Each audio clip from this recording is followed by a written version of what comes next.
Another question is, how can a person who is committed to the Lord progress from Romans 7, selfish man, to the blessed man, where God works in us to will and to do His blood pressure? Can you explain from your walk with the Lord regarding resisting sin? Well, I believe the first step is honesty. Always honesty. An unbeliever, to be born again, I say, you got to be honest. You got to say you're a sinner. If you don't acknowledge that you're a sinner, there's no salvation for you. You know, Jesus told the Pharisees, I can't save you fellas, because you think you're okay. I didn't come for the healthy. He was being sarcastic. You guys think you're healthy? I didn't come for you. I came for these sinners, because so-called healthy people like you don't need a doctor. It's the sick guys who need a physician. Were the Pharisees healthy? They were the sickest of the lot, but they thought they were healthy. What they lacked was honesty. The adulterous woman had honesty. The thief on the cross had honesty. I'm guilty, Lord. Honesty is the most important step to be forgiven and to get victory.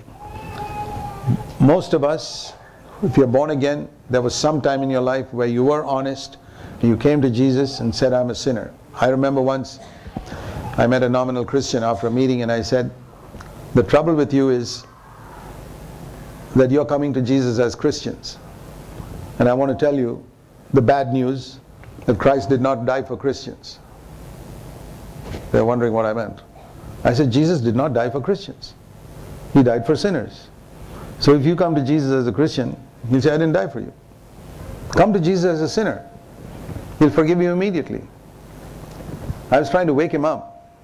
It's very difficult for some people to acknowledge that they're sinners. And to acknowledge they're terrible sinners. I remember I was called once to the deathbed of a person who was dying of cancer. And it was an old lady. And I said, Sister, do you want to receive Christ as your Savior?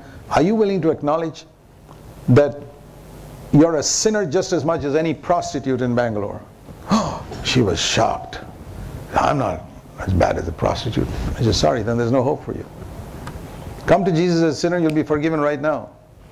But come to Jesus and say, well, I'm not so bad as somebody else, you may never be saved.